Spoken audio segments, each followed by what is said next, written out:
Are we? No.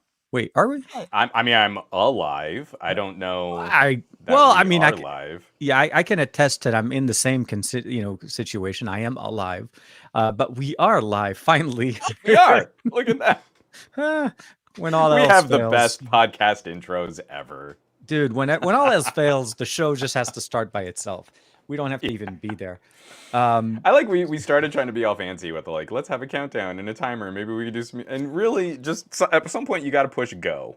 we don't. I don't. Yeah, I mean, we have it, and it's like a 5 minute countdown, but nothing tops what you have on the SGTQA. So I really don't feel like we really need the whole sped up thing and putting things down, and I got to be going on and trying to steal things off your car, all the good stuff. Uh, It's the you know, greatest hits. it I is the love it. greatest hit. That's usually how we do it. Morning chat. I see And Greg is in speaking the of chat. morning Yeah. chat, we've got Greg already in the live chat. We've got ER Uh, 1980, yeah, and also Ibrahim is in just there. a happy hello because we're obviously recording this at a slightly different time than Which when I we am very normally. thankful for. I am very, very thankful for I'm Juan so for tired. because it's been a long night, I guess, for both of us. And I really had all the these day, expectations of staying up for the embargo and maybe trying to jump into the comments a bit, and I pushed go and literally passed out. I Like was like, couldn't hang. I'm your not. brain heard the word go, and it's like, no, it's not to go Ugh, comment, it's to go to bed. ugh. Yeah, no, dude. First foremost, congrats on getting to spend some time with the Pro Yeah. and the Pro Plus, Vivo La Revolucion, and Nvidia cam. I would say this: I should install the camera app for the Nvidia Oh, Studio do it. on my PC. Oh, it's so much Um, fun.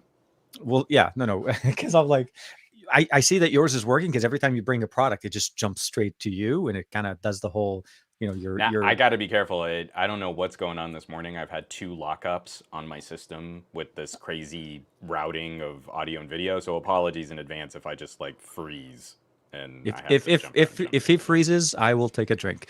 Um, Ibrahim is saying this is a great time for the folks over in Britain, and because it's 5 p.m. their time. It is actually it is pretty much the exact time that Juan goes on live typically. So if there's consistency, we definitely nailed it first try. Um, you Now know, I'll just be foggy today because usually I try and get a better night's sleep, and I was up a little later than I usually am. So you I'll be know, good. I promise. doing it for the tubes, doing it for the viewers. But so Vivo X70 Pro, Yeah, Pro Plus, yeah, like how in the what in for a reals. like serious, I bro? I don't know. I mean, I reached out to Vivo's PR for the X60 back in January when Oh that was yeah, yeah. launching internationally at the beginning of the year, and I got a very tepid kind of, yeah, that's cool. We know you exist. We'll put you on a list, and that never means anything. That Mhm. usually means we're never going to work with you. We might spam you with some press releases. That's the gig, and Oh, you it kind of all know the automatically fake means you're PR getting, smile. yeah, you're gonna get all this. They add you to the spam list, but they don't add you to the other list. Yeah, I know. I'm with you. So out of the blue, someone from their PR division reached out just to say, "Hey, I mean, we've seen some videos where you chat about camera stuff. Would you be interested in taking one of these for a spin?" And Oh, good, good, yes, good. I'm very highly motivated to take one of these for a spin. And then a whole bunch of shenanigans went down with DHL international shipping, I which I attest. DHL apparently has lost Southern California because We both don't these exist. phones and another product that I can't talk about just yet vanished, and no idea what went down with those.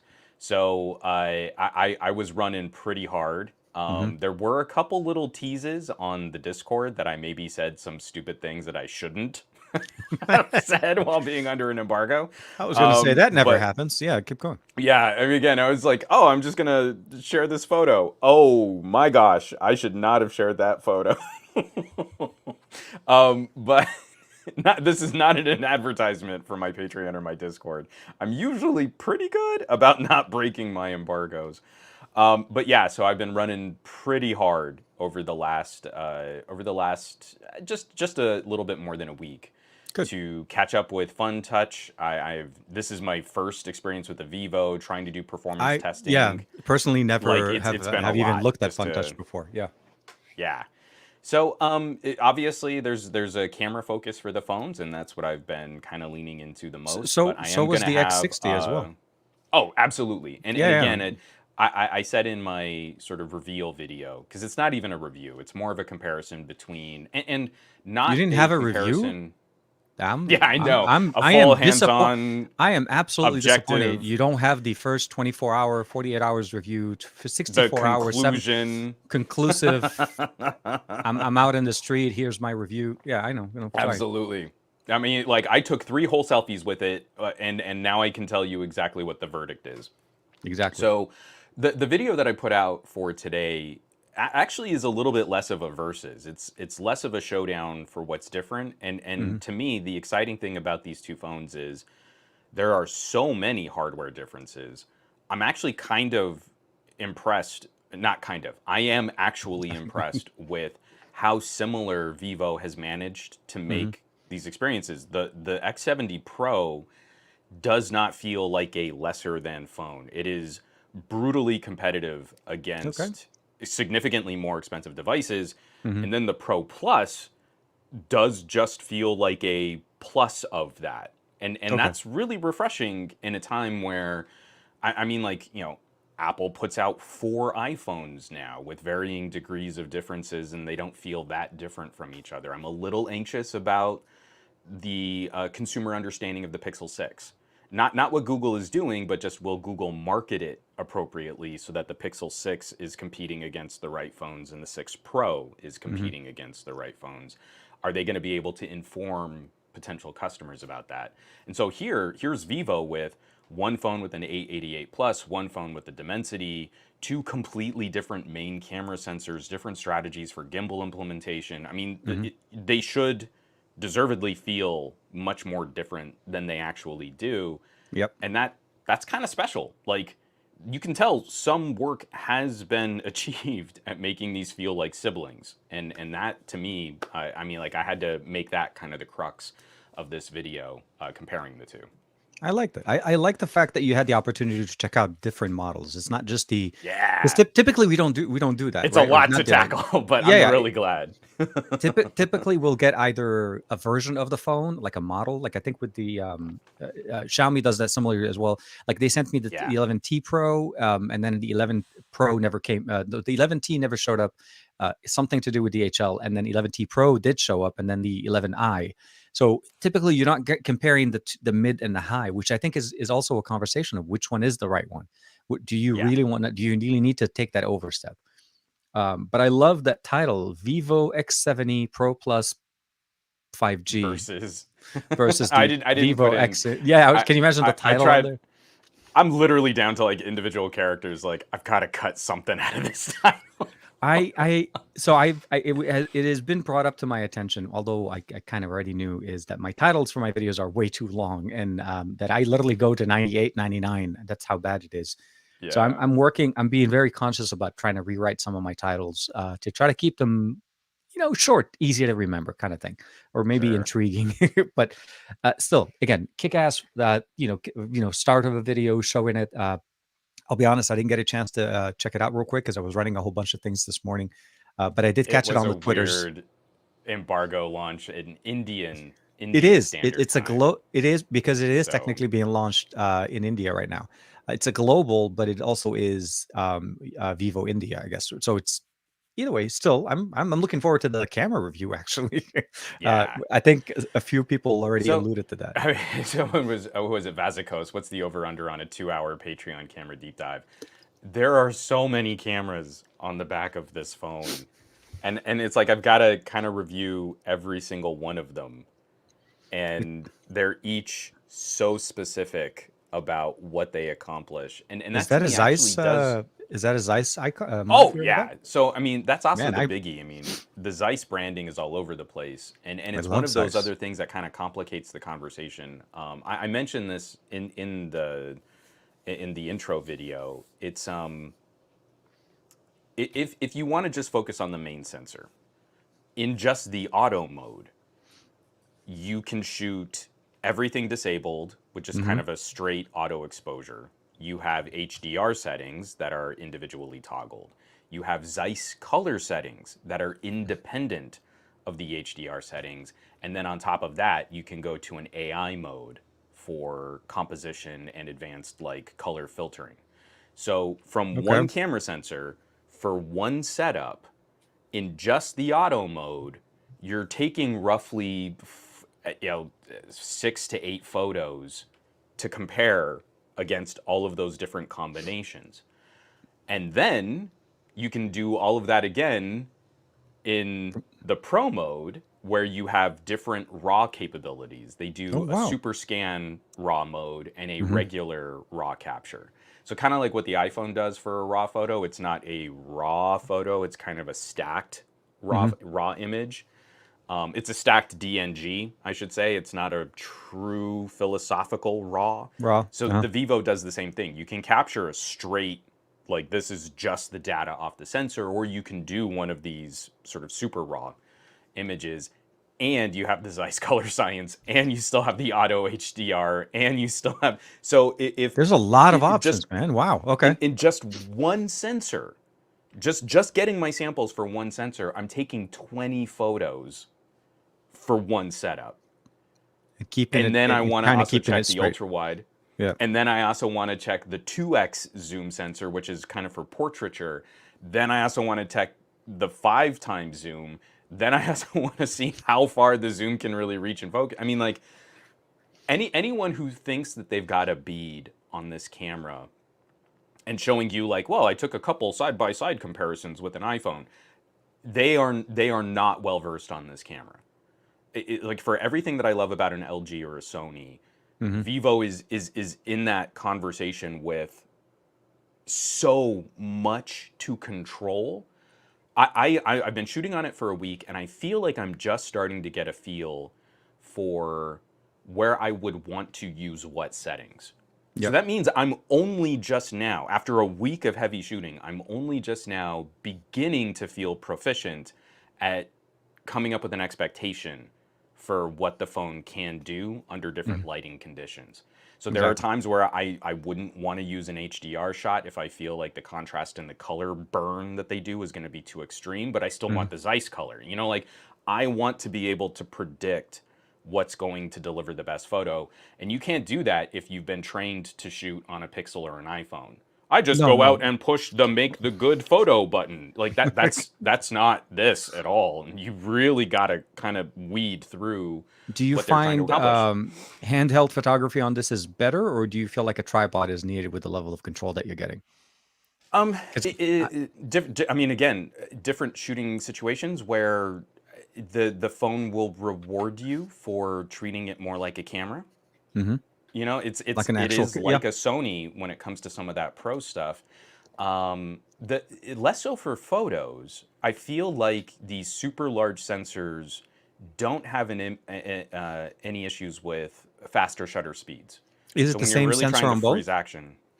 For the large sensors? It's not. Oh, they're both okay. Two big sensors, but different sensors. Again, I mean, like there's so much. So everything that I just described, that's for one phone. Then I gotta go do it all over again for another phone. But the video, this is what I think is kind of interesting. When you say pro video, Vivo takes you at that to its most literal degree. So you fire up the auto video. It's you can shoot 4K 60. I think you can shoot 8K 30. I haven't done any 8K sample video yet. I mean, I'm still digging in hard here. That's all like super stabilized software crop, blah blah blah blah blah. When you switch to the pro video mode, they expect that you're gonna do things like hook it up to a handle, hook it up to a gimbal, use it on a tripod. They are delivering a higher quality video, and that also means it's free of the artifacting that you would get from software stabilization. And then you can go one step further, like just go straight to log, just like we had on old LGs, and like your ability to color grade that footage and throw LUTs on it and like edit and work it into a professional workflow is incredible. And so again, it's little bits of LG. There's an auto mode that I think competes fairly well against Samsung's, and then you get into pro modes that are reminiscent of Sony. I think they're a little harder to control than a Sony, but they're still there. Okay. And you have cropping if you want to shoot a more cinematic, cropped field of view, or if you want to shoot a full Kind of 16 like by the 9. X band that we got on the OnePlus. Yeah, I mean, it's intense, dude. There's a lot, and No, no, it's I don't, frustrating. I don't doubt it. I'm very surprised to the level of proficiency in the, at least from what you're saying on the camera. Again, I haven't tried it, but the so when you talk about Vivo in that sense, I'm kind of a little bit thinking, okay, as a BBK sub brand, the one of the players that we typically talk about is obviously Oppo and OnePlus, but you and I Yeah, haven't had a lot of conversations Vivo wise because we haven't had it hands on with them. This is yeah, a very different approach. I mean, it's because I know so you've used different. Oppo and you've used OnePlus I have devices, a and little bit of time with Oppo, and some of that a little older now because we would cover them a little bit more the at A Pocket series I think now. was the And A15 thing. Yeah, because I yeah, remember and you and so Issa were talking about that one last time, yeah, a couple of times ago. so some experiences there. What I think is so. And again, I'm kind of repeating some of the stuff from my video here too. So spoilers. Um, Oh, no, no, please. If you guys are listening to this or watching the show live, please make sure you hit up Juan Carlos on the YouTubes. with Put some in editing, I'm a lot more articulate and a, l- concise, a even when little I'm bit rambling. a little bit more articulate. I A wouldn't say a lot. little bit Not more. a lot. Um, it's Let's funny not. because Yeah. I really was expecting a bit more of a label swap. Like this region gets a Vivo, this region gets a OnePlus, but you get the phone out of the box and maybe they feel a bit more similar. Hmm. And that's not the case. I mean, where a OnePlus I think is now become a much more broadly mainstream Hmm. kind Yeah. of solution. Like it The feels conversation. built to fight Sam Apple. It doesn't Oh, feel I think, disruptive yeah, it's anymore. been their objective for quite some time, but yeah, they're getting there. Yeah. Definitely. I mean, especially since the 8 Pro, I think it's legitimate. Like, I think you can make a good argument for why you would pick a OnePlus in the same conversation that you would pick a Samsung or an iPhone. This X series from Vivo feels much more radically focused on specific demographics. And I think walking into it with the sort of average consumer mindset does a huge disservice to the phone. But again, it's on all of these little differences. Like you've got similar big sensor camera performance, and I think OnePlus is a little bit easier to use. It's a little bit more accessible from the And they're OnePlus camera app. they're barely starting it with House of Blood. I mean, so when you start to talk about the different color science and so on with Yeah. Zeiss, it's not just on the optics. This is OnePlus's first time that they're approaching that. They're getting into it. That kind of a Uh, partnership. Yeah. exactly, where But they're even from the letting 8 them. Pro, Mhm. there's still a bit more of an auto mode focus. Like there is no manual video mode. There is no audio capture for your video. Like you can't Exactly. plug in other mics or anything. And then also, for how You could. good the OnePlus video, I want to say with OnePlus, you could with the OnePlus adapter. at least I couldn't get it to work, not from the pass-through dongle. Okay, I could. I Give it a could. try. Again, I The, mean, like I also have a OnePlus 9 over here. We can try and do it live, but I don't believe there is I could double check. any Yeah. direct audio capture from there. Anyway, Oh man, I have this one, point the orange one. point notwithstanding, Sorry. um, Go ahead. I mean, it comes down to little things too. Like, I actually think sort of the auto video to auto video, the OnePlus is a little stronger, Hmm. but you're also capped at a 5-minute record time. Oh, that And is, yeah, which is a thermal even thing, on but an yeah. 888 Plus, which runs really hot, indoors, I was able to pull off a 30-minute clip without any thermal warnings on the X70 Pro Plus. So 30 minutes of Actually, 4K 60 ain't bad when we look at how that stacks up to other phones on the dude, market. It's a 7 gig file that's a in solid replacement H.265. for a 4K 60 DSLR if you're going to shoot your videos in that. That is Now, crazy. I have to believe that if I were trying to do the same thing in 100-degree California heat, the camera probably wouldn't last as long. What But no, no, no. I totally it's agree. a better starting point from where we've been over the last year in Android land, where we've been complaining about recording times and stuff. So again, it's point for point, beat for beat. I've been very pleased with how unique this feels. Okay. And it, just like I would get cranky about a lot of average consumer reviewers tackling LG V series or Sony Xperias, there's a lot of charm here that I think is going to get overlooked because you've got to want to dig into some of this stuff. I Yep. feel like whenever we talk about cameras and all of these improvements and all of this, this new stuff that our smartphones can do, that only matters if the user is looking to do new things. If the user is doing the same stuff that they've always been doing on phones and they aren't looking to change, adapt, or grow, you don't need a new phone. You really don't. You're not Yep. going to get anything out of it. And Vivo is dropping this incredible platform. And now the only thing that I'm kind of like feel like it's lacking might be a more robust collection of accessories. Like I Mhm. want lens filters. I want Oh, ND absolutely. Yeah, filters. I it's want smartphones. Anytime you buy hardware. you buy, Yeah, yeah, the accessories is what completes the experience, and it is like a polarizing conversation when you talk accessories for devices. yeah. Samsung and Apple, they get accessories months before they're showing up, and we're getting called. But we get these exciting devices, like OnePlus, Vivo, Oppo, and all of those, and they're Because slow to get the accessories. Is that a this case on is that, or? tough. Yeah, this is the case that actually comes with it. Also, Oh, it oh, comes oh, with yeah. accessories. I was gonna say, How refreshing and novel is that? I saw an unboxing. I forgot who it was. I think it was a Filipino video, but it was last week after we talked. I was kind of like looking it up. That is a nice. That's okay. Props to Vivo. That's an unboxing. It The box looks like it was totally cribbed from the Mate 10, the Huawei Mate 10. So Okay. you kind of open it and it unveils the camera module first, and there's a panel, and you pull this out, and there's Kick a ass. dongle, a headphone dongle, and a pair of earbuds.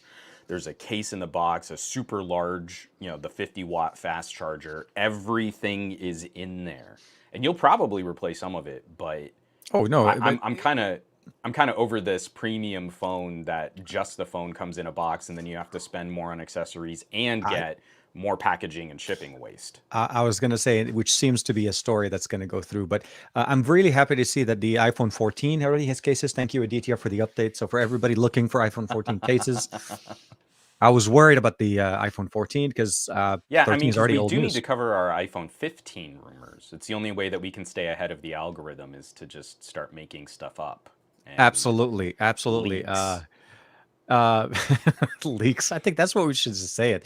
YouTube leaks. That's essentially what it is. And I'll let you figure out what that means because I don't want to say what We'll it talk means. about it in the same way that we talk about like oily discharge or something like that. Because It's it's just as valuable to the it is conversation. so in every conversation. Like, I mean, props to Brandon, by the way. He put out a great video, but he's covering a lot of the Yeah. leaks on the Pixel 6 and Pixel 6 Pro, a lot of information coming out. Obviously, there's going to be not enough anything to talk about at the launch event whenever that happens.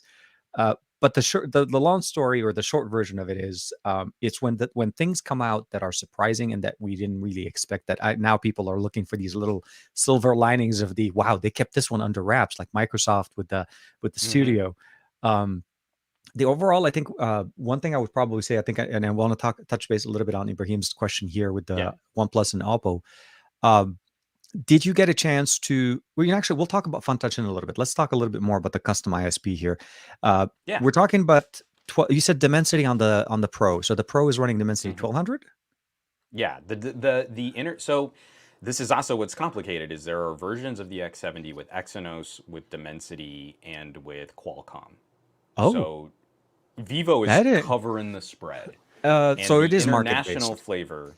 Hmm. It is, and it's highly regional specific. And so the international flavor that I have hands on with the X70 Pro Hmm. lists, and I mean, obviously, I've looked into the specs on the phone. It's not like I'm just trying to make this up from GSM Arena. Actually, GSM Arena, I think, still lists the X70 Pro as only having the Exynos. I But think there was the, some people are. I saw some tweets talking about like, hey, we've trying to let you know you need to fix this. yeah. You're flavoring it, but it's okay. So good. So there is a So this version of the 70 Pro is running the Dimensity, and I don't believe it has the coprocessor, the extra special optical image So this is okay. So it's not a side custom version of processor. the 1200. This is just a straight 1200, not like I think it um, is. I mean, Xiaomi, so because Xiaomi what's did the interesting? Ultra and then OnePlus did the AI. It's But called the Dimensity 1200-Vivo. That's what it self-reports as. And this is what gets so messy is because like I don't want to make any big claims until I can really sort of dissect what's going on with this. But I've got to now dig through MediaTek white papers to see like what variants have come of out for this. well, Because I the reason why I was asking is Dimensity by definition on its own has certain it has a certain impact to camera experience. Like where you're testing mm-hmm. out the 8K, you're testing out the 4K 60, Yep. you're going to notice that those things are not available on the Pro because of the Dimensity, but may be available on the Qualcomm version. Or I'm not even very familiar with Exynos to see if Exynos does support 8K. But the short answer, what I'm trying to say is the Dimensity does kind of flavor, or it does impact the conversation a little Yeah, bit. it's got its own image processor too. Absolutely, And and it does quite well. It just there are limits, which um, I'm not sure why where 4K 60 is not part of the conversation yet. oh, That's what I we've was. got 4K 60 here. So Oh, on again, the Vivo might be oh, doing oh, something, but okay. I don't believe it has the same super fancy coprocessor that the Pro Plus has. Oh, sure. But yeah, we do have 4K 60. We do not have 8K, Hmm. and the image processing here is different. I mean, it Hmm. absolutely is. But we're also talking different main camera sensor and different SoC. So, like I mentioned this in my video, the last time I've been able to directly compare two somewhat similar phones was the Velvet, and that was much closer hardware. You know, Hmm. the camera sensors were matched, and all we were doing was looking at the difference between the Snapdragon and the MediaTek. Hmm. And here, there's so much more different. But I have to say, Vivo's image processing is much closer between Dimensity and Snapdragon than it was on LG. I I like never that. felt like the LG matched. I mean, it wasn't that one was bad and one was good. It's just that they're so different. They're You're good and talking about the bad in different Velvet ways. because you got a chance to play with both Velvets, right? The both Well, MediaTek I got to and play with two of the three Velvets. Yeah. not enough velvet rope apparently, but yes, no. Yeah. I So okay, no, yeah, it no, was the Dimensity 1000C against a Snapdragon 765, and 760. you Yeah. could clearly see differences between the two. Here, I feel like they're especially their JPEG processing Hmm. is down to a point where it's tougher to always predict which Which phone one is was what? which. Like I'm being very careful about like how I'm organizing my photo samples between the two phones. Where I used to just in days past I just dump it in one big bucket and I was like, oh no, I need night mode here from this phone and I need daytime HDR from this phone and I got them like compartmentalized really strictly. Dude, it is refreshing to see you excited about camera tech like this. It truly is. It's like you could I know you're tired, I know you're exhausted, I know, whatever. And you're running on a couple of cups of coffee already, but not still working on on the coffee. It is very nice. So I'm glad to see that. But what I wanted to touch base right before we talked about the question that Ibrahim was posting, giving us, Yeah, fun touch. yeah, How fun is it? Is it like not that fun. what Steve was saying? Not Steve. Sorry, Josh was talking about last time. He's like it was one of the fun. I mean, I No, guess. I gotta say, I mean, like, there should be a spectrum of UI flavor. I was gonna I, say, yeah. I I always wholly expect when I pick up a Sony, it will be the starkest, emptiest kind of stock Android feel that you can get. As I love it. Yes. And then to the opposite end of the spectrum, I really feel like Xiaomi deserves the nod for the most bouncy, colorful, animated, playful interaction on the OS. And here, I mean, playing with FunTouch for something called FunTouch, even to the way that the phone boots, Hmm. like you don't even really get much of a. You get a Vivo, and then it just takes you to, and it's like it's not an animated into your passcode. It's just like boop, it just pops up like almost kind of like a frame dropped and then numbers appeared on your screen. So there's actually not a lot in Fun Touch that So brings those no. colorful, fun feelings. I was gonna say, It's so kind using of it doesn't feel like you're using it like a BBK style. even less so than Oxygen. Oxygen Oh OS, wow, I okay. feel, is a little more playfully animated. I think They've it's a they've little done a more lot. Oxygen OS colorful. Yeah. 11 it's been a dramatic change, but it's in the good way, like in all the right directions. Um, Speed, performance, animation, customizations, a whole bunch of stuff. They've done a lot of And good so things. Fun Touch is, and what's funny is like I finished shooting all the A-roll and editing my main timeline, and then an update came out. That's always the way that happens with my videos. The It's update not just did you. I think it's a planned thing. They released they do updates it on on the day of the embargo. it Yes, kills me so much. yes, no. So it helped a lot with some of the little gremlins that I was facing. Like there was a really bad camera gremlin where the viewfinder, the right side of your viewfinder, would just start glitching hard. Hmm. Like it would go pixelated, and it was like a 2-second delay on what you were seeing. It didn't Oh, mess up any of the footage, but hmm. it's hard to compose your shot when your screen is messing up on you.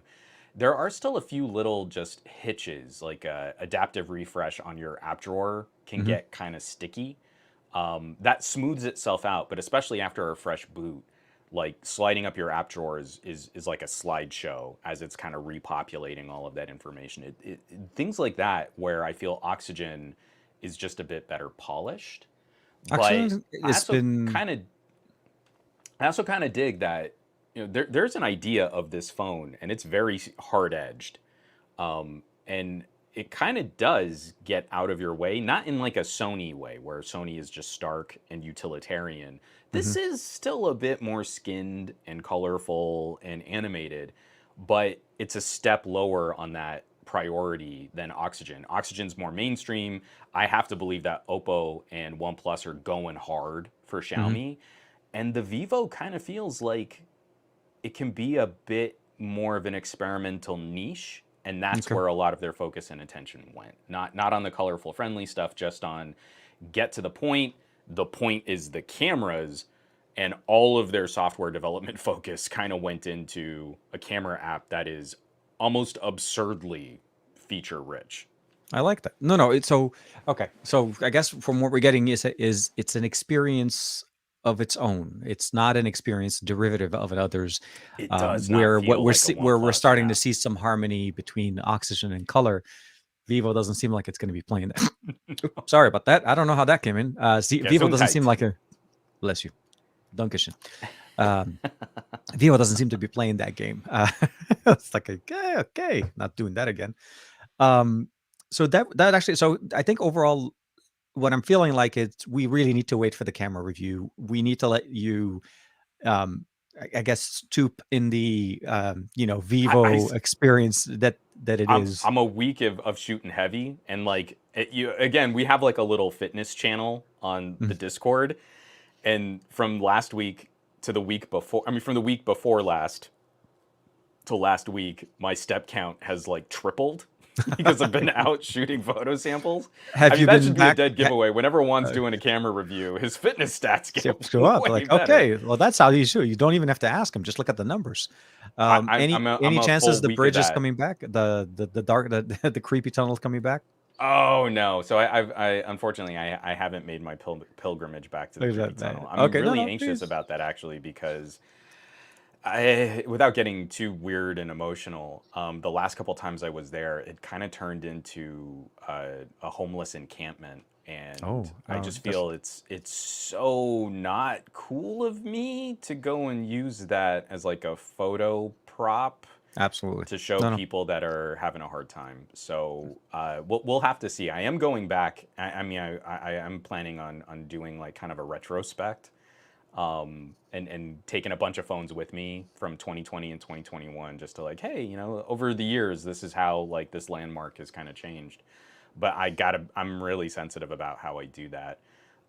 But I do have like a whole series. My photos are going to get a bit more rural just because of where I'm living these days, a little bit more out in the burbs. But I am going to Juan be in the wild. Yes, exactly. After dark.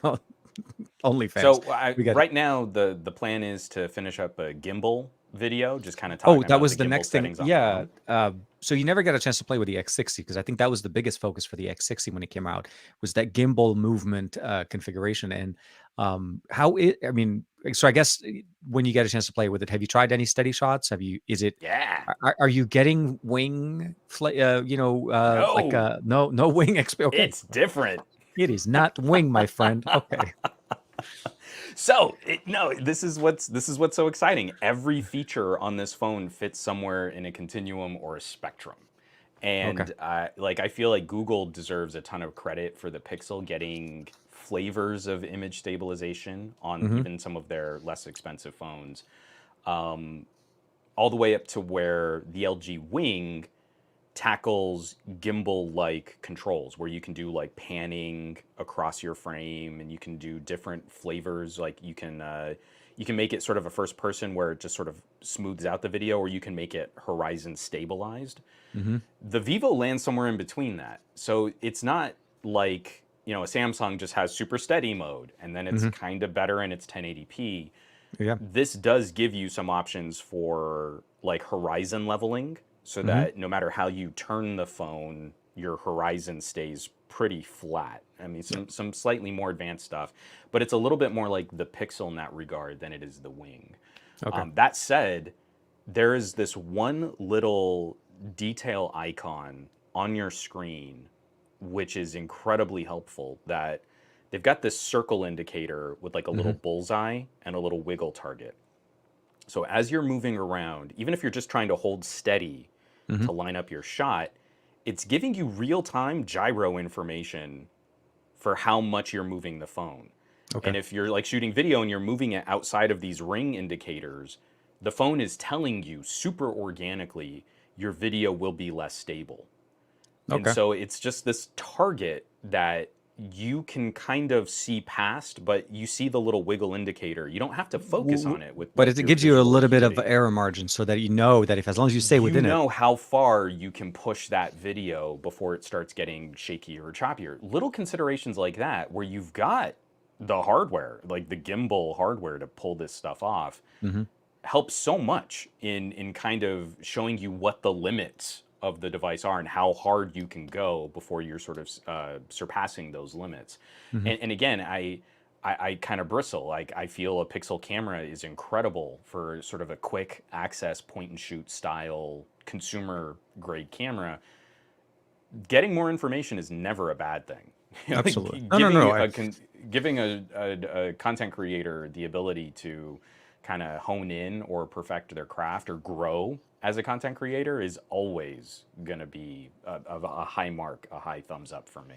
I'm glad. I'm glad. I'm really excited, dude. I cannot wait to see the videos and I cannot wait to hear more on the different things Me that you too. discover as you're going through the different parts of the elements or the camera app. So much. And the fact that every single shot is now have to be shot in 4 different modes because it is gonna there's just that many things going on.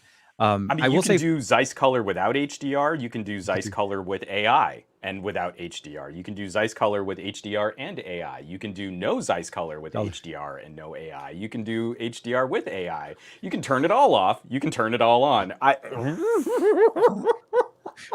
That's for one test. I was gonna say that's for one test shot. This is Hold on. oh I my don't god. even know if this will look like interesting on camera, but oh, No, whoops. let you swipe back. Sorry. It was That one right shot. there. That was That's those 2 one shots. setup That taking was up almost half the screen. Hey, okay. Well, with that being said, this is Juan's only photos. No. Um dude, this is the exciting part. You're getting to do what you like, what you love, and the camera tech is able to not only meet but also provide you some new experiences that hopefully we'll see in other devices as well. But I remember that the last time we saw this much intrinsic um complex experience on there. I had to switch the word there.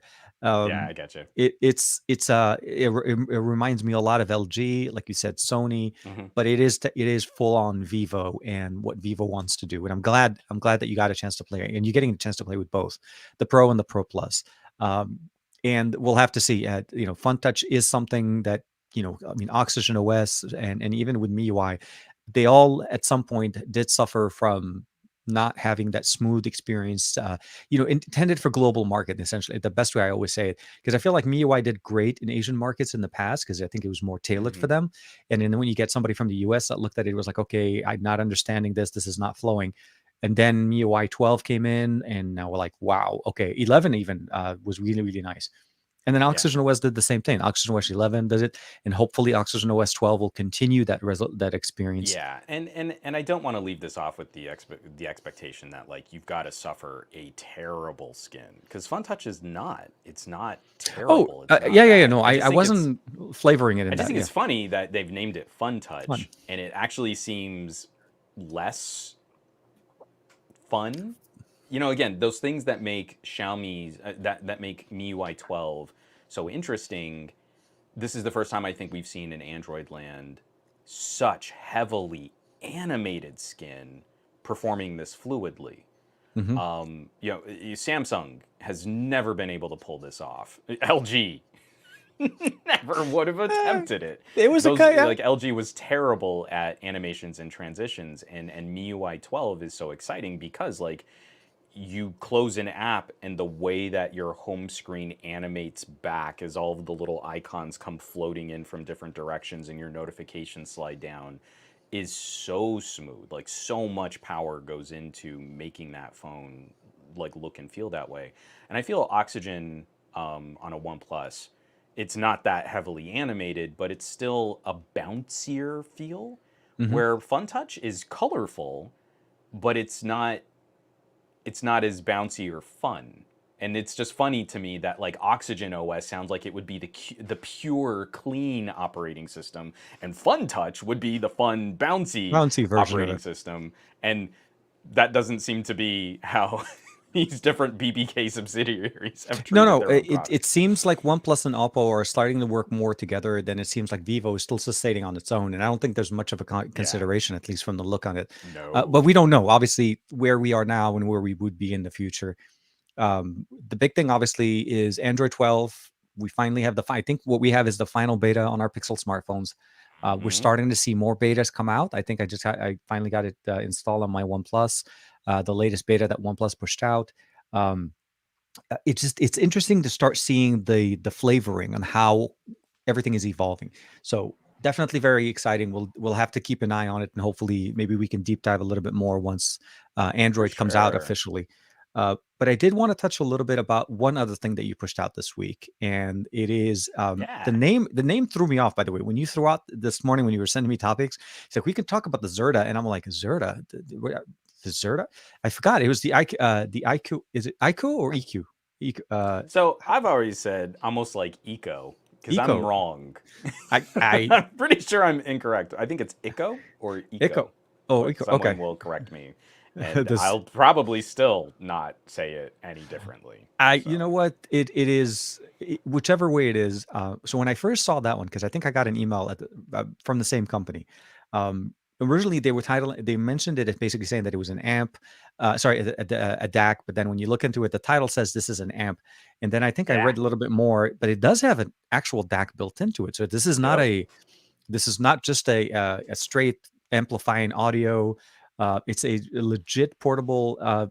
yeah. Their product page is weird because it calls it a headphone, Well, amp. a mobile headphone amp, but Yeah. this is a proper data connection. It's got an ESS DAC in So it on and a Amazon, it decently lists, punched yeah, amp. exactly lists the actually no, even on their product page, if you go down a little bit, Mhm. it says includes an ESS DAC built into it. So yeah, for sure. Almost like that Uh, was an afterthought, and you're like, no, that's the good part. that you start with that. Don't even go name product ESS and then go no. So I noticed though one thing on the other end is it's a very unique experience because it does feature magnetic connections on the top to how you connect it to your device. Is it magnetic or does it snap in? Is there is it pretty secure? Oh nope, magnetic for sure. But it is, Yep, man. That magnets are always the right answer, but it is pretty secure, like on its when it's connected on its own. but if you walk Um, away, it will disconnect so that like a MagSafe so type of here's the experience. thing: if you walk away from a laptop, this is a breakaway cable. If you Yeah, walk away from a phone, it's going to drag the the phone phone. Yeah, with you. depends on You're what going you're to using. drop the phone. Okay. So again, if that becomes more of a safety feature for laptops and desktops, where you're not I, gonna, it's just gonna pop the cable. You're not gonna pull things off of your desk. But on a phone, the well, I mean, phone's or the other powerful thing could enough. also depends on the Let's earbuds that see. you're using. They could potentially disconnect themselves as well, right? Oh, look So at that's that. a Pixel 5a. Okay, So let's put it. it'll drag a Pixel 5a. It'll drag a Pixel 5. It's well. So that was the other video that you pushed out. I think was earlier this week. That you talked about it, and I'm actually I did reach back to the company and hopefully be able to check it out Oh, myself. you should, and especially Yeah, yeah. after you got to play with the helm, and Hmm. we did the trade where I had the The bolt. THX Onyx, and you swapped for the Bolt. I am very pleased with the audio performance here, Hmm. just all on its own. High output, full seems to cover the full frequency response of some of my high bitrate FLAC files. Solid low noise floor, good signal to noise, low distortion.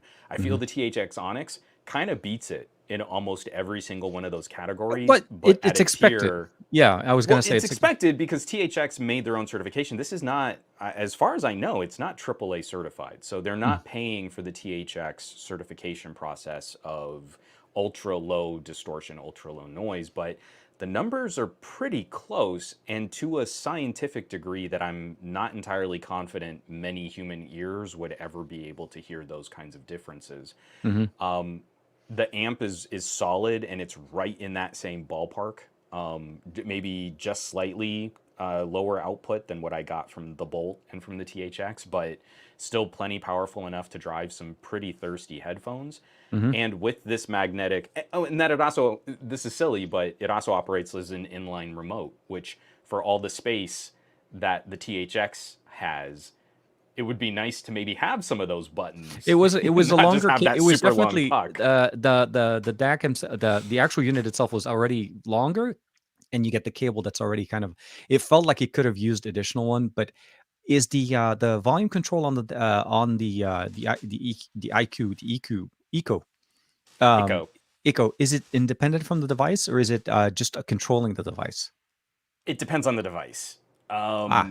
So on the Pixel, it seemed to work straight away. On my Hmm. LG, it was kind of oddly delayed. So it did control the master phone volume, but Okay. my Wing and my V60 did not like. Like I would click, click, click, click, click, In the and then you'd V60. see the volume rocker like pop out, and then it would just spike. So like there was no feedback on what the hardware was doing. This is something that's been kind of a concern. Same thing happened to me with the Bolt. Okay. That my OnePlus phones are not liking a lot of these USB dongle DACs, and so there's no connection. I turned on OTG. There's no support, no power. It doesn't even light up when I connect it to a OnePlus 9. So that has been concerning because that's a OnePlus thing. That's not anything on the Eco Oh, or any of absolutely. these Yeah, other yeah. DACs, but it's still just kind of a bummer. Like the Q3 fired up great, and you can Well, obviously use like a BTR if you want like Bluetooth and you want to connect that way. But this one kind of, I'm hoping that OnePlus will kind of open up their USB accessory strategy. yeah, I mean, I had the same problem with the Q3 on Samsung devices. It was just not work. Like Samsung did just not want to Yeah, talk. very And particular. very, yeah, either picky or just like, hey, we just don't want to work with you today. Sorry, next. So with that being said, though, it's a small portable DAC. It's easy to use, PC compatible, doesn't need any drivers. Um, built an amp and an ESS DAC, which essentially is the point of it. You don't just want to, Hmm. but you're saying though that the controls on it are never going to be independent. So if you're connecting it to a PC, it's going to control the PC volume. You connect it to your smartphone, it controls the volume on the phone, and that's the experience. Yeah, And unless you turn those settings off. I mean, you can jump through the hoops to make them independent, but honestly, for something that's built on portability, I think that's more of a perk than a con for a lot of this stuff. no, no, absolutely. And anything not to have to take your phone out of your pocket because the more than likely the DAC will be dangling anyway out in line with with the earbuds that you're using. So therefore, like you said, having it as a remote is a plus. That is the thing you Yeah. want to do, because typically with DACs, inline remote don't usually work. That separates the connection between you and the smartphone because it's running through the DAC. So it's nice to see. So hopefully we'll see what they say. If they do, we will be having this conversation again at a certain point in the future. Yeah. But I do want to say thank you again very, very much for the Yeah. You been digging KZ them? Dude, what do you think I'm talking to you on? Well, yeah, but I mean, like, I'm kind of Absolutely, curious yes. because They're this is different. your They're first like all balanced arm multi-driver earbud, and I multi is driving me crazy. No, so I've been using it more with the PC. With it does definitely change or flavor the music a little bit differently. It's not the same experience, not as very bass heavy, but it definitely just it is. They sound what they should. They're multi-driver. They're not. They're not going to be the DT770s. They're not going to give me the bare magnetics there. I think overall they sound great. When we're talking, it sounds very natural. Like I can hear you, and I can hear you very clearly as if you're in the room with me. And they actually have a very good seal. Like I like the way they isolate the sound from the outside. Like I can almost hear nothing from the outside. Very different to the open backs. So digging them, definitely digging them. And thank you very much for introducing me to another pair of earbuds that now I'm going to have to expand on that library that I have with, and just keep going. But the reason why I mentioned them is I think, didn't you give out an Ikko pair of buds? Isn't that what yeah, Greg? Actually, I think Greg. Yeah, it was Greg, man. Remind me. I Yeah, think yeah. Greg was the one who.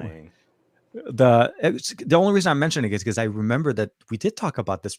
We did talk about the brand before, and you got an extra pair, so it was really nice. I mean, so I've got the gems over on my table just because I was still shooting all of my B-roll for it yesterday, and that's a hybrid driver, so it's a dynamic and a balanced arm.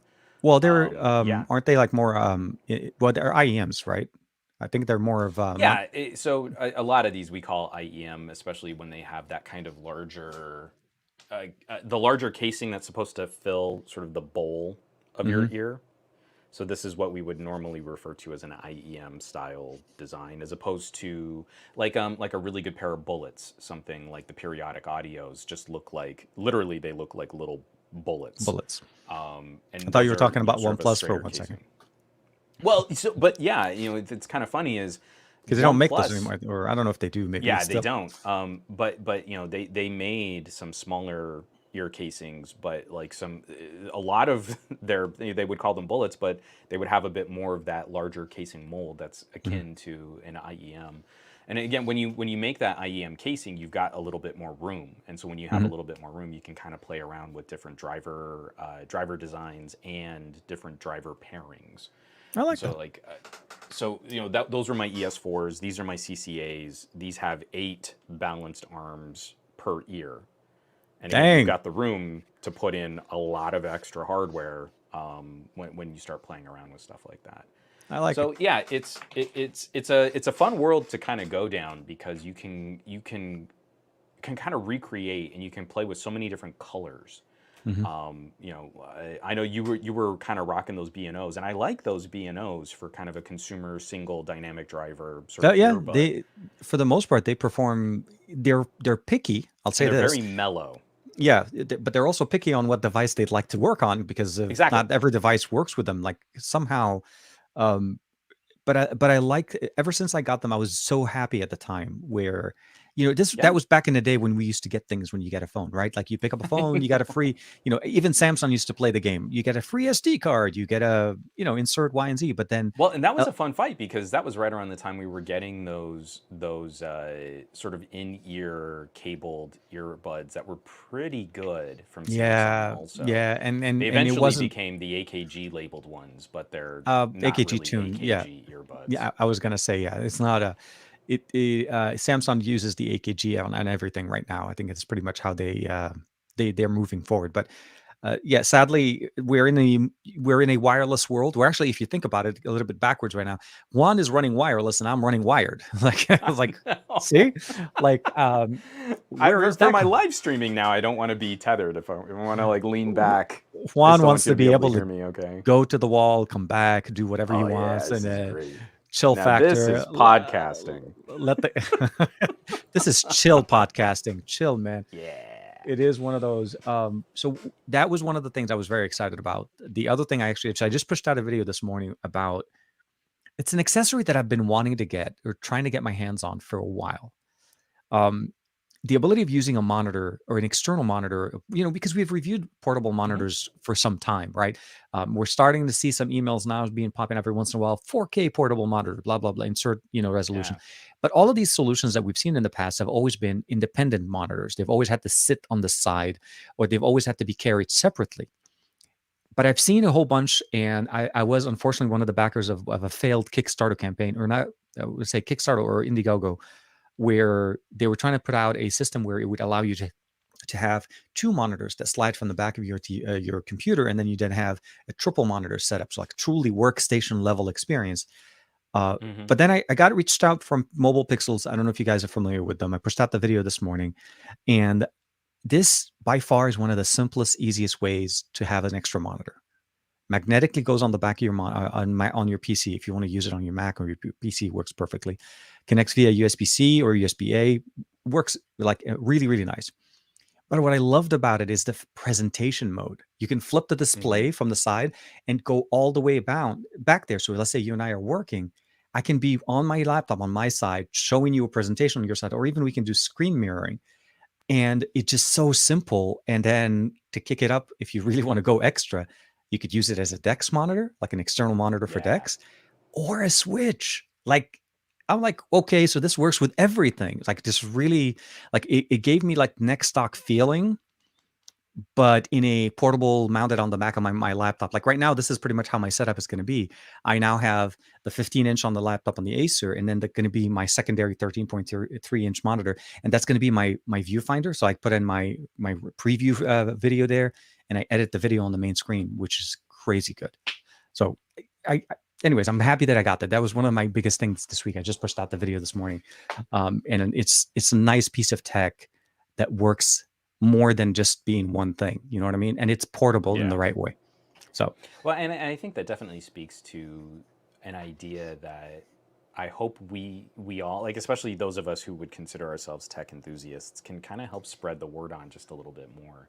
From laptop docks to portable displays to now, I mean, because I've seen a few, like you were saying, like Kickstarter-y kinds of products. Yeah. We really need this idea to catch hold with something a bit more mainstream.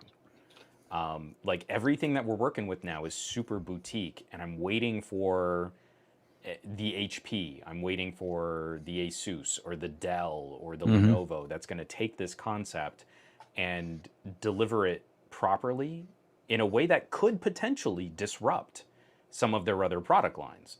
Absolutely. I know Samsung is never going to give us the DeX dock that I want, because that might cut into their tablet and laptop sales. Exactly. And I'm increasingly getting to the point where, like, yeah, that needs to happen. That is like foretold. Yes. Like it's not that precious. And so again, we see something like this, it helps radically expand the functionality of a portable computing device to a point where someone might seriously consider whether or not they need a full multi-monitor desktop setup if they can achieve something similar in a laptop. That cuts down on your compute needs. That cuts down on your setup costs. That helps expand on all this. And so I'm encouraged, because this idea is already floating out there. Oh, absolutely. Are the ones who seem the most resistant to it. Every person I've shown DeX to has immediately questioned the need for them to upgrade a desktop PC. Oh, like, exactly. I mean, I don't need to spell it out for them.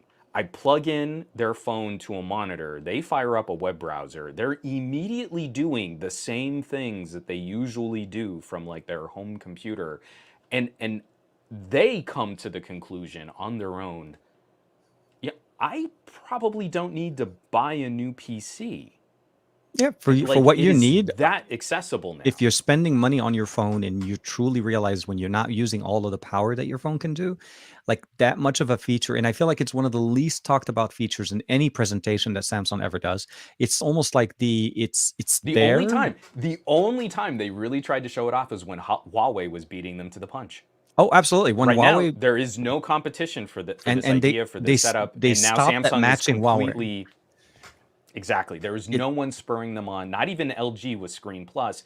So we can pretty much count on DeX dying, as if phones like the Flip sell really well, Samsung's going to take that as validation that they don't need to put out advanced features for their products anymore, and they can copy Apple even more on restricting what you can do on your device. which it Foregone. feels that I that take that way. to the bank. That's my leak and my rumor for the Galaxy S22. Now the Galaxy S22 will be Dexless, in But many I mean, shapes. like Aditya has like a funny comment. I swear, the both of you make me want to spend so much money on fun tech. What I'm hoping to get across, and especially for my family and friends, are the ways that we can really help people spend less. Because when I'm showing people stuff like DeX, I'm showing them DeX on phones like Galaxy S10s, Hmm. and It's a that is still a $180, device. $150 phone that you can pick up and easily run Dex on it. Yep. But I mean, Yeah. like, it's their phone. Like I mentioned this when I was talking about the TCLs. Hmm. So I got to show that off. I got to be the cool uncle for my nephew, and he was just so chuffed because like his parents like spent a little bit more to get him a Galaxy S10 late 2020. Hmm. Like that was a big purchase for them to Yeah. get their teenage son a kind of nicer phone that was already over a year old. Hmm. And from there, his phone is more powerful than the school issued laptop that he's working on. It's got all of his games on it because he's primarily playing from that. They've got a PS4. They can't afford to have every single console out there, Of course. and that's what I'm showing this to them. Like I'm not showing them like the Galaxy S21 Ultra. No, f that. That's not what they're buying. No, no. That's not the tier that they're at. And so when we say like there's a reason to spend more on a really nice premium phone. What I'm hoping is that is a disruptive purchase where you're not buying a ton of other products to really fit your lifestyle, your needs for the next couple of years. That's really increasingly the conversation that I want to have, and to look back a little bit to say, hey, it's silly if your phone is like 2 to 3 years old. It is kind of silly to be thirsty to like flip it for something current right now, unless your needs reflect the differences that we've seen. If you're trying to do more, go Hmm. get it, go do more. If you're Exactly. looking to kind of facilitate the same level of work, then you're not going to get much out of one of these newer, fancier Not whiz not bang a, not gadgets. not by a lot, especially if, like you said before, when you were talking about camera experiences, if your approach to camera is to turn it on and fire and close, just Get accepting a whatever Pixel. the age. Yeah, well, no, but what I'm saying is, Get like a Pixel 4a 5G. I would get for not even, yeah, or get a good Pixel 4 XL from a couple of years ago if you could pick up a good one.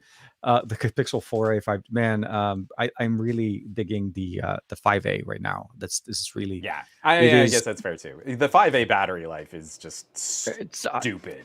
dude, so again, my case in point, the XL is the model to go, but it's the reality of the matter is it's the optimizations that we get there. Even on Android 12 right now, I'm running it with the beta, the last beta that we got, which I'm really hoping this is pretty much the end. That means we're very close to getting 12, full on 12.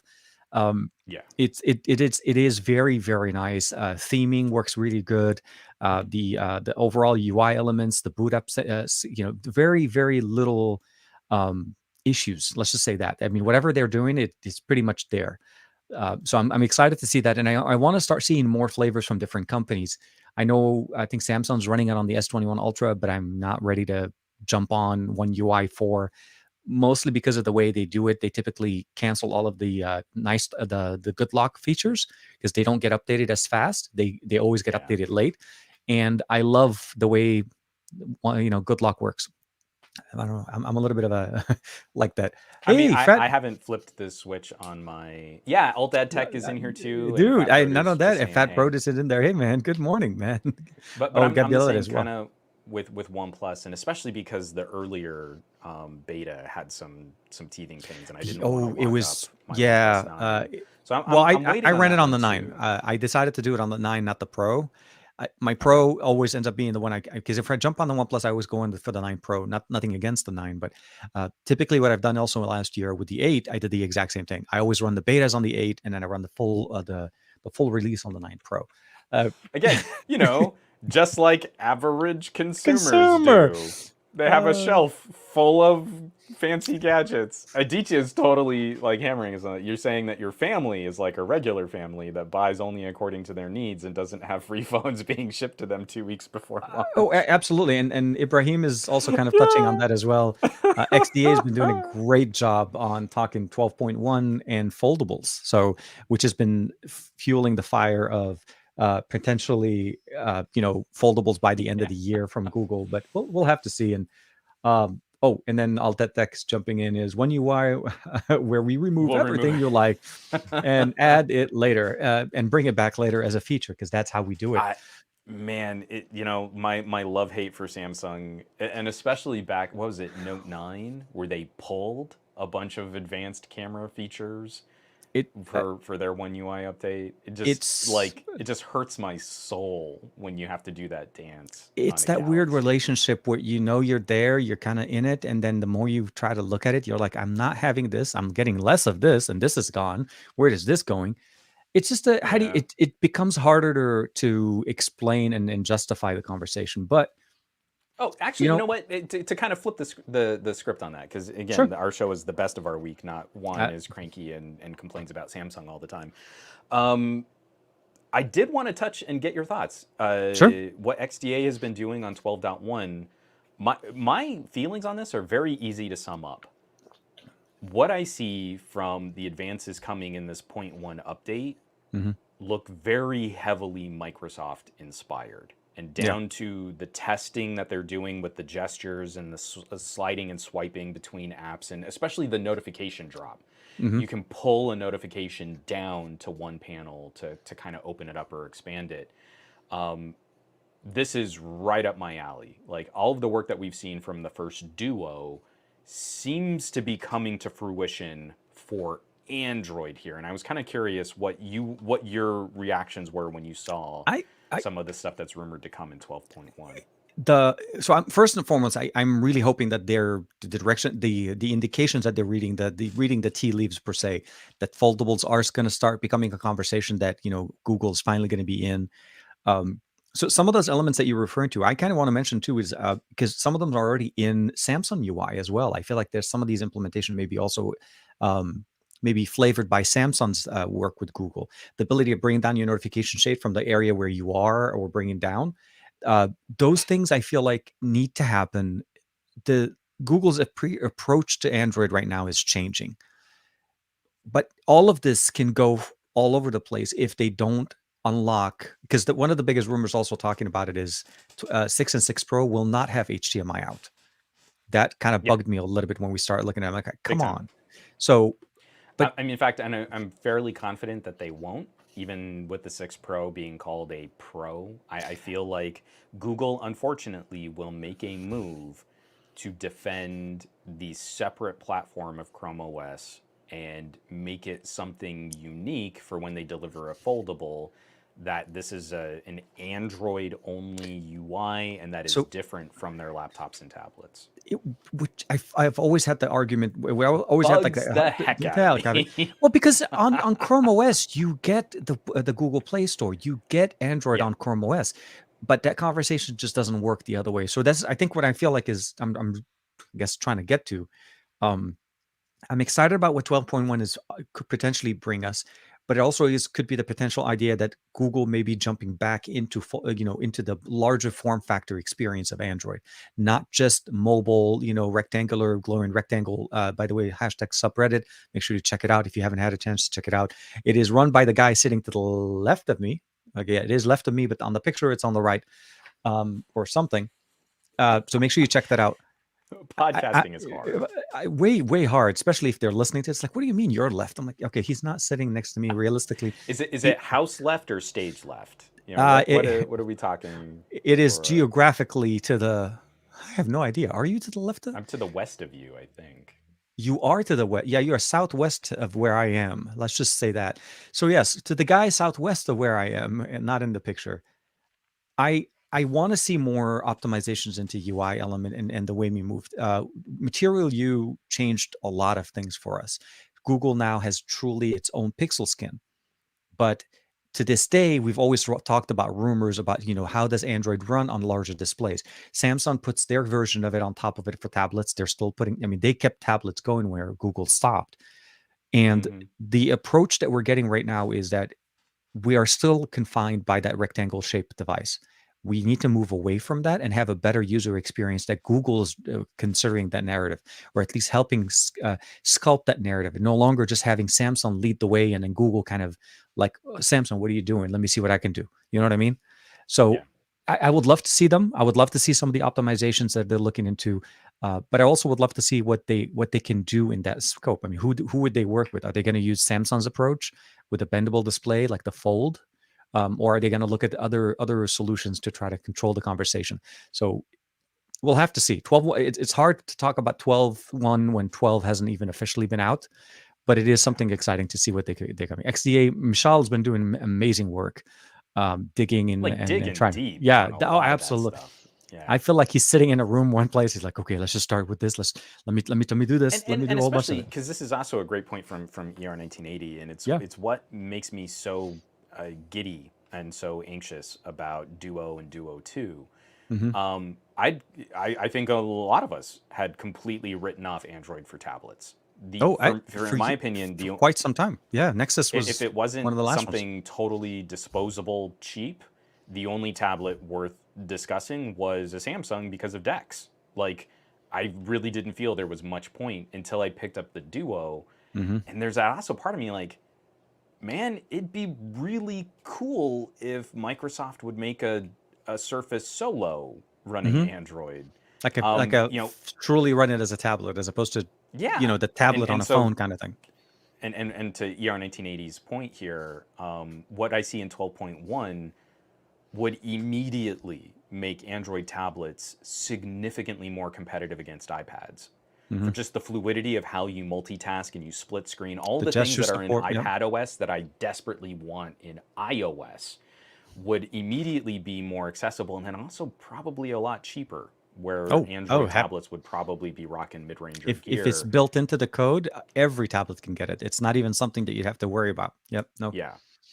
And so we don't have to mess with DeX. We don't have to do any kind of fancy. And then also, we don't have to worry about that disparity of like, this is a Chrome OS slate and it has Google Play support, but it's running this in kind of an abstract layer of app support that isn't quite as refined. I mean, like, I've got a baller, powerful Pixelbook running Android apps on that. I love the Not Pixelbook. as nice as running Android apps on a mid-ranger phone. Oh no, absolutely! It is it is a Frankenstein edition of, at best, of an experience.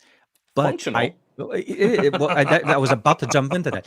It is there, and it really makes. I mean, they even got it up to my son's like I want to say 3 or 4 year old Acer Chrome OS. Oh, that's cool. And he uses it for school. So for me, having that level of being able to download Android apps. I mean, again, not all of the, not gaming and stuff, but I'm not more so about like educational apps and stuff like that, things that you want to be able to give them access to, but I don't want to run it on the website, because I've already bought the app on my account on Android.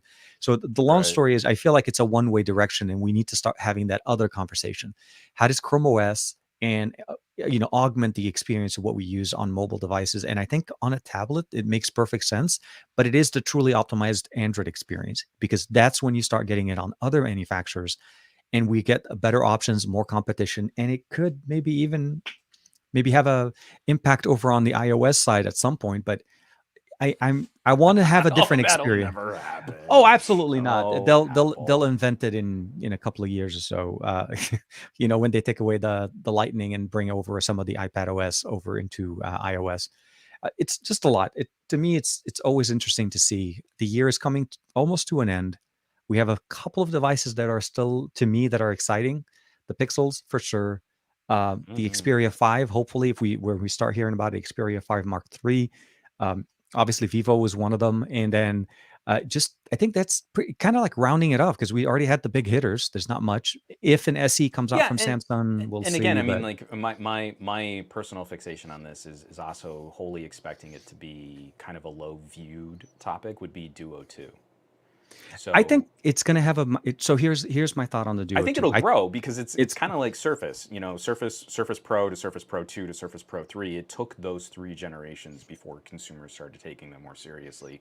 And eh, Duo 2, I think, is going to end up feeling a little like the middle child.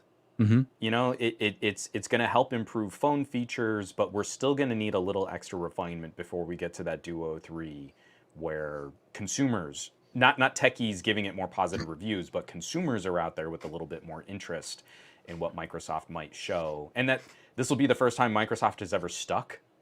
If they can give us a Duo 3, Mhm. we've never seen Microsoft deliver a third gen of a phone. Like, they've always bailed before then. So I mean Oh my that would god. just be really nice. I That, mean, even from their own, like when they bought Nokia, we mhm. only got the 950. We never got another phone to It follow up. They it bailed after one on their own. well, let's just say this. They thought of it enough that they decided to stick with the Duo and focus on bringing us a device that at least I'm going to say techies are not going to write off by just saying, "Well, it's running last year's chipset." No, this is literally it's meeting toe Current. to toe with some of the other options that are on the Yeah. market. Better camera setup, actually cameras. I'm sorry, better cameras. We didn't have cameras. Cameras on the back, and of course a whole bunch of different improvements. And I know once devices start getting in hand, the conversation is definitely going to have some traction. I'm pretty sure a lot of people are still excited, especially people that bought the first generation, because this is such Mhm. a big leap. I feel like Gen 1 to Gen 2, it seemed like where Gen 1 was slightly, running slightly older tech from the time it was released, and because it took forever to come out. Now that was the other conversation, like a lot of people forget, to Gen 2, and Juan having 2 books to love, because Yeah. it'll be that challenging. Um, So yeah, so I mean, like that is actually kind of a fun breakdown though, mhm. where I think Vivo versus Sony is gonna kind of replace my LG G versus versus Sony so yeah. comparison. Pixel 6 is gonna be an interesting, because I just don't believe that Google is gonna give us pro camera features in their pro phone. I'm That to me I'm is hoping kind they of that the lives up to the Pro, outlier, that it is not just a sensor, which I feel like right now that's where I think right? people are driving the conversation. It's going to be like So a I sensor. want to Yeah. see if Google, what Google is going to do for photography, moving up to a new sensor, retraining all these algorithms. I don't think they've got the hardware software bandwidth Hmm. to completely redesign their camera app to do the things that Sony's and Vivo's do. So again, I'm very excited about Tensor and new camera sensors and this hardware build. I like what The they're doing, GN1 is a very capable sensor, but it needs to be tamed a but little bit more. Yeah. I'm getting a sneak peek of that on the Vivo with a completely different stack of software initiatives. So Hmm. again, there's an interesting fight in there where we can kind of go hardware to hardware and see like what does different image processing software bring to the table. Tensor cores versus the Vivo standalone co-processor, that's going to be a brutal fight.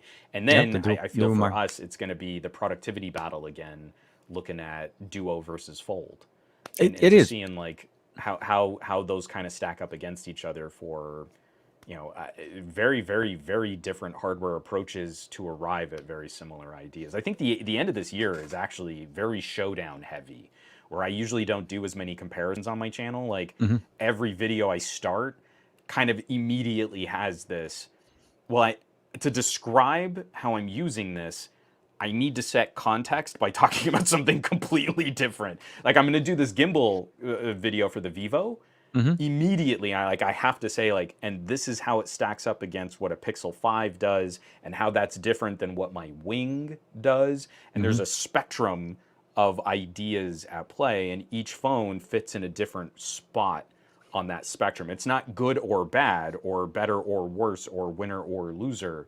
Hmm. It's shades of gray. And just trying to properly describe that takes so much time out of my It videos. Like I've got to like it is. condense all that. I think comparisons help, but it also, I think you need to be able to speak to the expectations that the device is given, like the information that's given to you at launch or what's on the spec sheet. Can this device truly uphold those level of expectations, and does it meet or exceed, and is it going to be something that you should consider if you're looking for a pro level camera, if you are looking to be able to deep dive into the settings. Because like you said, if you're not, it really behooves you to buy the right phone for what you need. Don't just buy the phone because it's the best phone. Buy the one that meets your needs and does the job for you, and let that dictate your need, your search. That's how I feel like I try to do that in my videos as well. I don't want to make this, well, this is better than the iPhone 13, then that's where you should buy. Because when you say statements I like already that, got one of those comments on my Vivo video. Someone was like, the selfie camera's worse and this is better, and then the color processing is not as good. And no, you're but like, you're not, this has never been the point of the video. It was never titled why this is better than the iPhone 13. If it was titled then and I you're like, totally. but if you can boil down as ridiculously complex a camera setup into 3 Pictures. sentences, I have to believe you fundamentally have not experienced what a No, phone can properly do. and it is a very comments will be comments. Colorful comments are Yeah. always colorful. It's part of you. The weird part about it is, you know what? I look at it as this: engagement is engagement, be it one way or another. You're getting some type of engagement, and it is a conversation. And I'm hoping that Yes. over time, people understand that that's the message that you're coming out with. It took me a long time when I first started XDA, or even started on YouTube, Oh, for sure. to I get mean, over I comments and know stuff. Yeah. I kind of butt heads on some of that idea to a point too. But the thing that the reason why those comments kind of irk is because I know they're being informed by other reviewers and other tech experts in Mm-hmm. our field of Reddit comments who never pick up the phone but are just memorize, GSM Arena specs. And the reason why that is so wholly insufficient is because I feel from the top down, a lot of that commentary gets informed by people who genuinely don't need the capabilities of these kinds of devices. Mm-hmm. And so, sure, there's an argument to be made that this is a $1,000 plus phone. No. Well, if you're really going to do things, why wouldn't you just buy a standalone camera? And I need people to understand the lens that I'm using on my standalone mirrorless camera to do this slightly fancier live stream and work with NVIDIA broadcast and have the image quality that I want is a $1,000 lens. Mm-hmm. So I feel there is a perfectly reasonable argument to be made that someone shopping at the high tier for a phone can get really far down their Mm-hmm. content creation path before doing this, and that this casual declaration of let them eat mirrorless cameras doesn't wash for me. Like this right here, my tripod on my desk right now, just to set up this shot, is about the same price as a Pixel A series. I mean, like, that's the kind of informed commentary we're working with. Peak design. Sorry. Oh God, the Peak design is so good. Yeah. But it's spendy. Oh no, a good but that's the tripod kind of informed. is worth its weight in. We both got What? videos on the Peak design. We love Absolutely. this tripod. Yep, there's no question. But that kind of commentary coming from a content creator who's got thousands of dollars of camera equipment to capture their B-roll on these phone reviews, then telling their audiences, but why would you use a phone for that, reads as so out of touch. Not The yeah, entire next generation you're of somewhere filmmakers else that we're in seeing the today, Yep. the next crop of content creators, the next art forms that are being made are coming out of incubation areas like YouTube, TikTok, Instagram. They're coming from people pushing the limits on their phones before they even know any of the language of content creation and filmmaking. And so that to me is why I get so spiky and persnickety, like, well, I mean, the selfie camera kind of sucks. And you're like, yeah, it's a $1,000 phone where like the entire top third of it is dedicated to the rear camera assembly. I feel like writing it off as not as good for selfies is maybe missing the point. like I- what it, this it, thing is supposed to do. it definitely, like I said, it's a very I feel like some of the comments are, like I said, it good or bad, it's a conversation, but the comments or the people or the viewers that are on the channel, if they're doing one's over, they're coming in, they're commenting and leaving anyways, they're, at the end of the day, they're not really contributing to the conversation. It's really more about just like Right, passing but by. So those comments become the canaries in coal mines. So every time I would put out an LG review, it would just get bombed by Samsung fans just repeating whatever big YouTuber said why not to buy that phone. And so that to me sort of informed what the next tone of my commentary is going to be, because those are all of the poorly informed ideas that I've got to push against. and you have to Because kind of otherwise color, yeah, my exactly. reason for making these videos is to have an engaged conversation, and people who are not only uninformed but are becoming misinformed. Hmm. Like, look at all the Sony, camera reviews that we've seen that like they can't even figure out how to connect mics to an Xperia 1 because they haven't used headphone jacks in so long. Like Exactly. that's who is now leading the charge on informed Android commentary, and like I have to do work so much harder to untangle that misinformation just so I can get to the conversation I want to have about Hmm. actually really doing things with these phones. And that's why I mean, like, it's not like I just let them go. Engagement's engagement. It's like, no, no, no, no, no, no. Oh, I People didn't are mean let him actively go. I being, no, no, no, no. I know you're Yeah, not, but I'm just yeah. saying, like, for my own mental health, like, the whole reason why I'm involved in this conversation is to try and inform and educate on top of entertain. Hmm. And I like, I can't believe that this is where tech enthusiasm stands right now, is like to be so critically misinformed about the capabilities of some of these devices, and then to act with such surety. Like they're so confident in how they're misinformed is just mind-boggling to me that that's where we're at. It, and like I said, there will always be those comments, be it Samsung fans or other fans. But let's look at it a little bit more on the positive side. Um, No, the bet TK, people are wrong on the internet. on the internet, Juan, come down from your soapbox, man. Come on, enough with the coffee. I think it's doing too. No, it's one of those You things. I feel wanted to like, do a morning podcast. Oh which no. actually, by the way, I don't know if you've been noticing, a lot of people are liking the morning. They're like, I don't know. I I don't don't know. know. What, It depends on the we'll time of talk the about that offline. when your I dad like my sleepy I was bedtime. gonna say, The late when your night. dad says we'll talk about it later, it pretty much means eight. No, just kidding. It actually, this whole thing came up from my end because I unfortunately I have a conflict this afternoon. So it was one of those things, which I actually kind of want to lead into a little bit more with that. Um, I wanted to make sure that we had the best of our week show. I didn't want to miss that part of the show because there's a few things going on for the rest of the week, unfortunately for me. So unfortunately, the Saturday morning with tech this week, we're going to be not having one. I'm working hard to try to finish up a video so that there will be some content on Saturday for everybody that typically hangs out with me on Saturday morning. But I feel like I need a little bit of time. I need I don't know how to say this. I need to take a weekend to Unplug. unplug and be just Yeah. TK and Dude, you've fam and been stuff. due.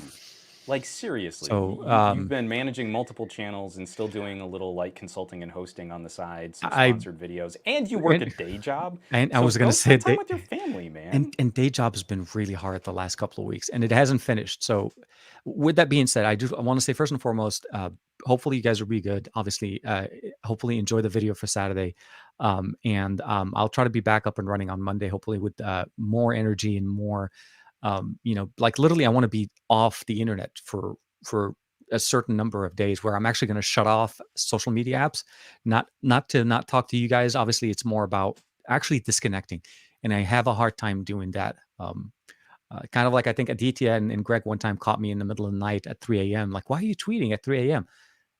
It's been getting into my Been a sleep. lot. Yeah, I wake up thinking, and my brain doesn't shut off, and all of that stuff. So, yeah, best of our week. Get a chance to talk to you, hang out with you, and checking out cool tech. There's a lot more things coming up. Hopefully next week will be even more exciting. I think can be some audio solutions that are coming up my way that I'm really excited to share more content about.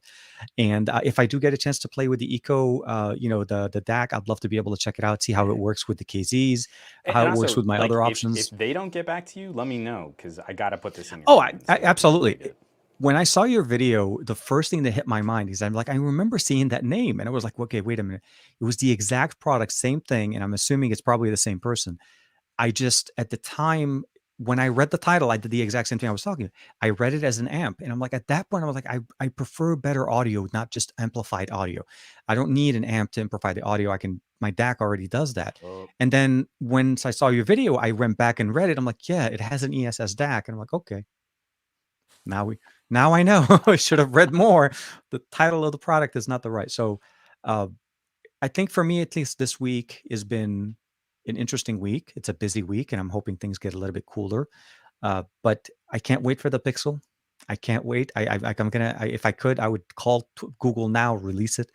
I'm seeing a lot of leaks, so we'll see how it is. For me, at least, I hope you guys are doing well. I know Juan and I have a lot of things to cover, and I want to say again, thank you, Juan, for hanging out and taking your time in the morning on Thursday mornings. I know typically Thursdays are also your busy day, which I was surprised you said yes. I know. I mean, I'll be honest with you guys. I typically never ask Juan to do anything during the day because he's like booked. So with that being said. Well, I mean, like this is from years of talking, right?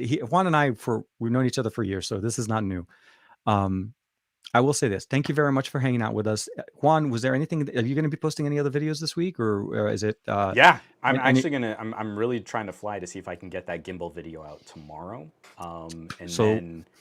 Yeah, I mean, it is proper go time. Then on the Patreon, I'm gonna have another one of my Relaxed Fit audio reviews comparing the X70 Pro against the Pro Plus. Absolutely. So that might be out hopefully for the weekend, but that'll be exclusive for the Patreon.com crowd. So make sure Patreon.com/somegadget. If you guys are listening to the show, watching it for the first time, by the way, we hit 250. I don't know if that's a big number for us, but we are finally at we're officially a quarter of a thou. It's like, I don't know how I'm sorry. Make sure you check it out. Check out the Patreon, of course. That's how you'd be able to get into the Discord channel and to have a little bit more conversations with the amazing people that we have in the chat, of course. Aditya, Ibrahim, Gabriela, El Josa in there. I see Fat Produce, Alt That Tech, a whole bunch of people. And again, I want to say thank you very much, Alt That Tech, for that massive, super chat. I think was it last weekend or the weekend before on the Saturday morning. It was like crazy. David is good, people. He is fun. Crazy. I have to be careful with him, man, because like I feel like our cranky vibes line up, and then you get like I watch his videos. I feel like you guys can drive. Yeah, I would balance me out. Like you're like, hey Juan, maybe look at the bright side of this thing that you've just been complaining about for 15 minutes. I worry that like me and David would create a black hole of crank. You know what? But with that being said, of course, I love the engagement, love the conversations that he has as well as what you have. And I think that's the nice conversation is you want to be able to see both sides of the story, not just one side, because you're really not doing yourself a favor by always being in that rosy picture. Everything is better all the way. So be good. Be great. Do great things with your devices. We'll see you guys next week again. A fresh new week with the SGGQA, and of course, best of our week. And then of course, the Saturday morning with Tech will be back the following week. Not this Saturday, but next week. So I'll make sure to post, of course, online about that. But we'll keep you covered. Of course. Take care, everybody. And again, thanks, Juan, for accommodating me for such an early time. We'll see you guys next. This is great. Always. Bye-bye for now.